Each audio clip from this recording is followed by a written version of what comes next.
1.5. Oh my god, ayan po. Meron tayong nakikita.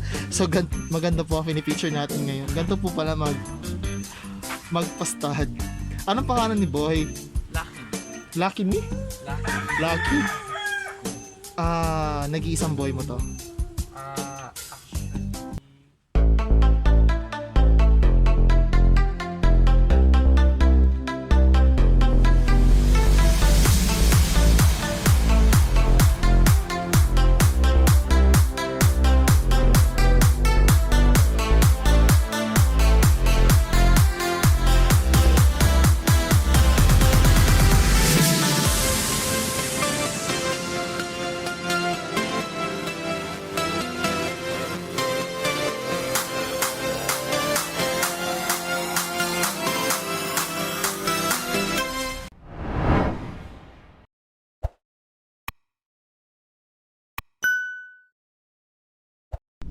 Hello mga katropa!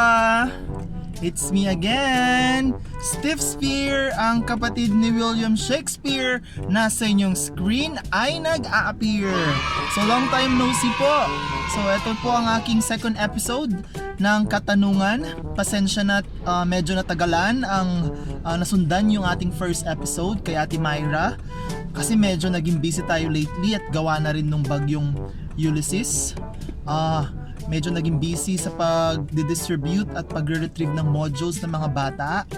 Tapos medyo sumasideline po tayo bilang research writer para may konting kita. So if ever po magpapagawa kayo ng research ninyo, i-chat nyo lang ako, okay? Huwag nyo pong kakalimutang mag-subscribe sa aking channel.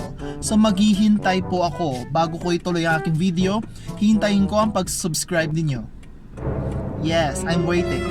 I-click mo na yung nakalagay na subscribe. Dali na, click na kasi. Diba? So subscribe na po kayo.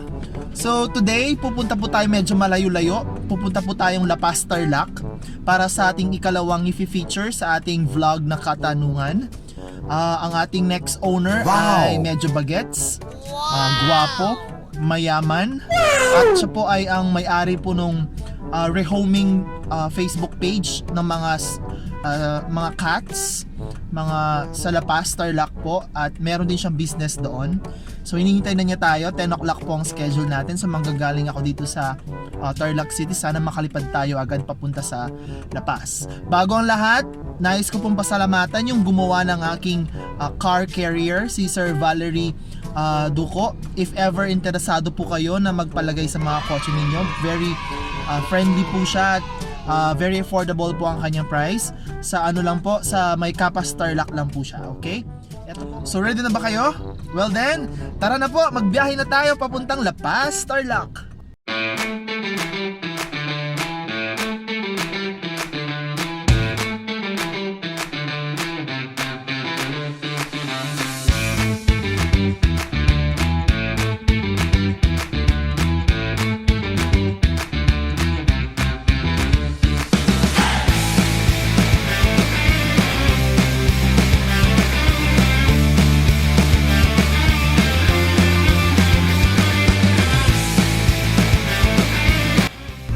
Hello po mga katropa. So andito na tayo ngayon sa opisa ng La Paz. So papunta tayong San Isidro, La Paz para hanapin ang bahay ng ating i-feature, okay? So andito na po tayo sa La Paz. Nagkamali tayo kanina, akala natin tulay. Ayan po ang ating i-feature, si Kuyang Guwapo. Ayan po, hello sir, good morning. So, ayan, ang social naman po ng bahay ng ating napuntahan. Pang mayaman. Arcade po kasi napuntahan natin. Famous sa La Paz. Siya po si Sir Calvin, ang may-ari ng Cateriona. Magandang dilag, puso ko yung nabihag. Wala nang ninanais, ligaya kang labis. Oh, magandang dilag.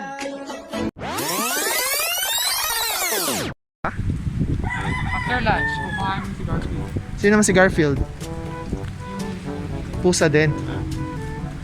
Oh, I see. Wow. Ayan. Feeling ko siya to.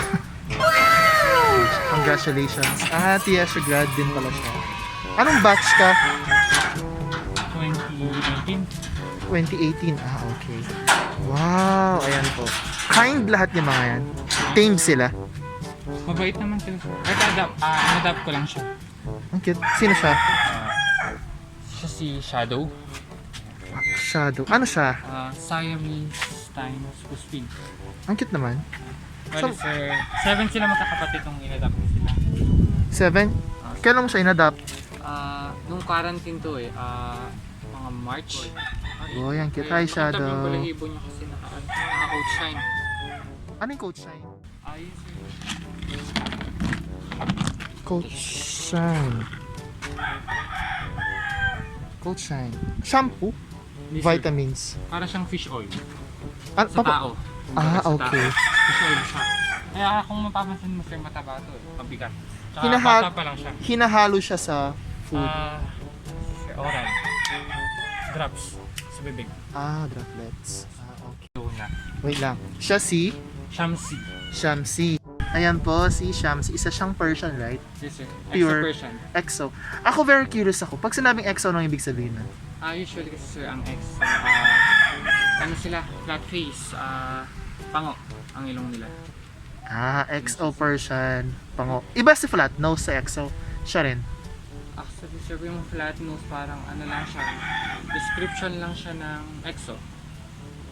Diba, meron kasi sir, flat face Persian, merong doll face, merong mga XL, merong maliliit kasi sir na Persian, tsaka yung mga half feet. Kasama naman sila.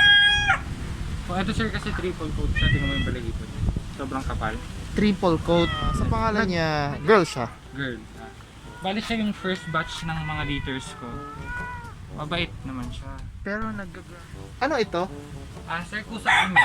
Sodas. Katulad nung kay Ate Myra. So, eto, si Gracia. Sino? Gracia. Gray siya. Kasi gray siya. Si Gracia. Ano siya? Meron siyang lahing Maine Coon. Maine Coon. Pero hindi ganun kalakas. Pero makita mo yung mata niya para siya naka-eyeliner. Ayan, nang-istorbo yun. Naka-eyeliner siya, parang merong itim na nakabalot sa kanya. Silang dalawa yung cat na hindi ko talaga masyadong nahahawakan. Ayan, sweet. Ang sweet naman. Mag-asawa sila? Oo, sir. Really? Mag-asawa o nagpapa-asawa siya sa ngayon? In-hit siya. Ilang months na si Gray siya? 1.5. Oh my God. Ayan po. Meron tayo. Ang programang ito ay rated SPG. Striktong patnubay at gabay ng magulang ang kailangan. Lucky me? Lucky? Wait, ganito pala dinidilaan pala niya. Niniligawan niya. Ilang days na nasa kulungan silang dalawa. Sorry, nakakastorbo ba ako? Oh my God. Actually, sir, dito na sila nakatira. Dito na sila. Really? Nabuntis na ba itong si Gracia? Bakit? Alam ko siguro kung baon siya or Ay, oh my God. Ay, sorry, nakastorbo ba ako? Anong pangalan mo? Anong pangalan naman nito? Lucky, sir. Oo nga pala si Lucky. Lucky, ilang taong ka na? Ilang taong na si Lucky? Siya, 2 years old. Nakabuntis na siya sa mga pusa mo. Ay, oh my God. Anak niya si Shamsi. Ang cute naman. Anak niya si Shamsi, Siya. anak niya si Garfield, tsaka yung mga pusa pa sa loob. And speaking of food, ano to? Cuties tuna. Cuties tuna. Ever since naka-cuties tuna sila. Ako. Actually, hindi ko sila pinapakain ng iba talaga. Bakit? Kasi ang pagbili ko ng food nila, bulk by sack. Mas mura. Ayokong mag-switch sila ng food kasi lolo ko yun. Magtatay sila. So mula bata sila nag-cuties na sila. Ay. Bye-bye Lucky. Sorry nakastorbo ako. Ayan. Dahil ganado si Lucky, nakadami na siya. Siya si Garfield. Hi Garfield, sabi mo kukuhanin mo siya? Kukuhanin na siya mamaya. May magre-rehome na. Nice meeting you at least. Nakita kita. Ilang months na siya? 3 months old. Parang may sugat siya? Ayun sir, meron. Because of? Skin disease yan sir. Ang ginagamit kong gamot sa kanya May skin disease. Ayan. Madrid Cacao Oil. Nakakatin itong katabi niya. Ito si katabi niya ay si? Si Mia. Ano si Mia? Si Mia, anak din siya ni Lucky. Buti ba yung tsura niya? Ano siya sir? Ang nanay niya, British short hair. Oh, I see. British short hair. Kaya kung mapapansin niya, maiksi kasi yung buntot niya, tapos mataba. Ay, malikot si Garfield. Lumalabas siya. Yung katawan niya, isa eh. Mababa, tsaka mataba. Ayan si Mia, zoom natin. Lagi siyang sad. Bakit? Ganyan talaga yung itsura niya. Wala dati. Ever since, unlike itong si ano, ang likot naman ni Garfield. Malikot talaga. Oo. Pero yung mga tao, akala nila pag-adopt is free. So magkano normally ang adoption fee? Ang rehoming fee kasi usually mas mataas kapag female. Pag female. Yes. At saka Tapos depende sa breed. okay.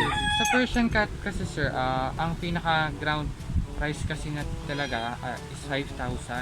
Tapos Pero kasi sir na ibang bumibili around 4, 3 makakakuha naman sila ng ganun sir. 5 above, male, female, both. Both. Ah, okay. Tapos Usually kasi ang female mas mataas lang siya 1,000 to 1,500. okay. Papasok tayo. May dog. Hi dog. Pagod ka dog. Wow, ang kind naman niya. Hi dog. Oh my god. This is so exciting. Hi Margus. Ilang months na siya? Ilang years? 1 year old siya nung November 1. Come here Margus. Nakabuntis na siya? Sir. May anak siya sa'yo? Oh. Dito sir wala. Pero kasi wala. Binili ko siya nung mismong type ng Ulysses. Ah, talaga ba? Sir, kailan lang siya. Latest lang. Buti ang bait niya. Wait na. Ayaw lang niyang hinahawakan yung check. Tinikutan niya ako. Baka i-breed niya ako. And syempre kahit gumagastos ka, lucrative din to, di ba? Na pagkakitaan din. Sa mga curious, magkano ba nagpapabreed? Magpapastad? Stand. Sir, 1,000.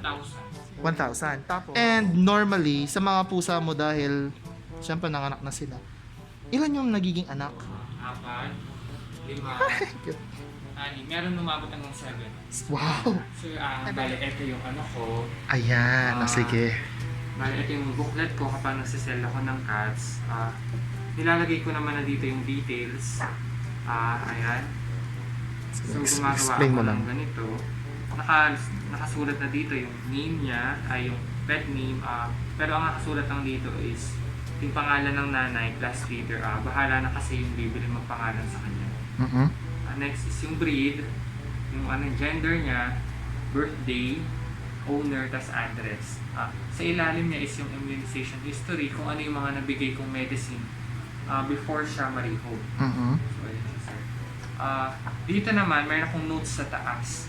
Bali yung notes sa taas, nilalagay ko na siya dito to avoid na kapag na-sell ko, magtatanong sila sa akin ulit ng paulit-ulit. Kaya ang ginagawa ko, tama pa sa idea na ilalagay ko dito yung mga ginagamit nilang medicine, yung diet nila, tsaka kung ano talaga yung mga ginagamit nila para hindi na ako tanong-tanongin. Bali sa booklet na to, makikita nila kung ano yung gamit kong medicine for wounds, ano yung shampoo, ano yung milk, ano yung hard food diet nila, ano yung tawag dito, drinking water nila, yung wet food, tsaka yung vitamins, pati liver drain and back drain na sila, pati yung dewormer. Makikialam tayo sa box niya. Bron Cure. Ito ay ointment medicine, NDC. This one, nematocide. Okay. Ito, ano to? Vetnoderm. Ito ay Madre de Cacao with concentrated shampoo. Tapos, okay, ganito yung tsura ng Advocate. And lastly, LC-Vit din ng vitamins niya. Okay, sino yung mga yan? Ito is, itong isa is share ko. Itong isa ay kapatid niya siya si Megan. Megan, Siya pala si Ariela. Ariela Arida. Di ba nakikita nyo, Beauty Queen inspired ang names ng cats. Si Megan. Siya naman si Megan. Kung mapapansin nyo, magkakulay sila pero di sila magkamukha. Yun kasing mga cats ko sir, magkakahiwalay sila para kung nagkasakit sila, hindi sama-sama. Wow. May nakita ako. Di ba gawa mo yun? Yes sir. Ang tawag dyan? Panel. Ikaw mismo ang gumagawa niyan. Yes sir. Bali ako nag-design nitong bahay. Really? Yes sir. Magkano yung ganyan? Per square. Normally, how much nag-range? 120 per square. What? 120 per square foot. O yung ganyan? Kasama ni wood. Hi, okay, go. Sino siya? Siya si Rabia Eden. Share ko din siya. Bale, nagkaroon kasi siya ng dandruff, which is, ayan, nakakalbo siya, nagkakaroon siya ng mga, para mga balakubak. Sa kaya niya galing yun? Nakuha niya siya kay Garfield. Ay nako, kaya pala naka-isolate si Garfield. Ito yung pinakauna kong female cat, ang pangalan niya is Catriona. Sa kanya ako nagkaka-idea na ipangalan yung cattery ko bilang Catriona. At yung mga anak niya is naging mga name din ng mga beauty queen at mga nagpa-pageant para magkaroon sila ng trademark sa industry ng mga pusa. Ayan, so nag-start ka nung Elementary. puspin to. Actually, ako siya ng person. Apo siya ng Persian. So yung grand... Ang lola niya, Ayan, ang cute po niya. is Snow. Nakamukhang kamukha ni Marcos. Ilan taon na si Catriona? Mga 1.5, 1.5. Nanganak na siya, di ba? 2 times. 2 times. Wala na yung mga anak niya. Anak niya si Shamsi. Siya na lang nag-iisa. Anak niya si Shamsi, anak niya si Ariela. Ayun kanina, si Ariela yung nasa left. Speaking of pagiging na... Ay, kinis niya. Sige, wala naman siguro COVID yan. Yung pusa ko kasi yung puspin, kapapanganak pa lang niya 2 months ago. Tapos buntis na naman siya. Yes, ang explanation kasi dyan, sir, based on the research nung nag-COVID, wala akong magawa ng research ng research sa Facebook. Ang pusa, pwede siya mag-heat 2 weeks after niya manganak. Oh my God, malibs ang mga pusa. So 2 weeks after niya manganak, possible na siyang mabuntis. Yes. So habang Pwede nag... siya mag-heat. Hit pa lang, mga yan, di ba? Actually, sir, hindi siya income generating talaga. Oo, Kasi nasa puso mo talaga.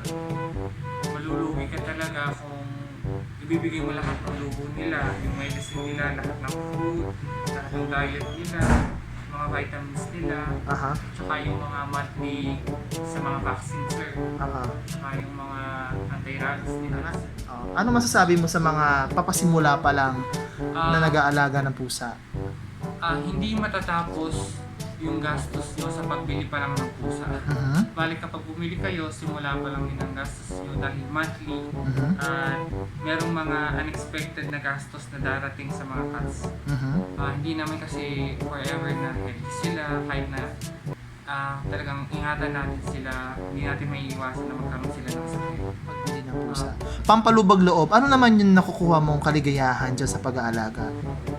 Sir, yung mga pusa ko kasi hindi ko sila tinuturing bilang animals lang. Bali, ang tawag sa kanilang lahat anak. Ay, naiyak ako. Kaya kapag And speaking of cat breeders po, nasabi ko kanina, si Sir ay founder nung La Paz Lapas Cat Lovers, La Paz Cat Lovers, na ang main advocacy ay mag-adapt, mag-rescue ng mga stray kittens. okay, sige. Final message mo, pwede ka mag-promote or whatever na gusto mong sabihin. So, ayun, bilang isang tatay ng mga pusa, kailangan sa pag-aalaga nila is nandoon yung love, tsaka yung pagmamalasakit sa kanila. Kasi ang nature nila is mangalmot tsaka mangagat. So huwag tayong magagalit kung mangalmot tayo. Ang kailangan doon, meron tayong vaccine na para mayroon tayong protection sa kanila.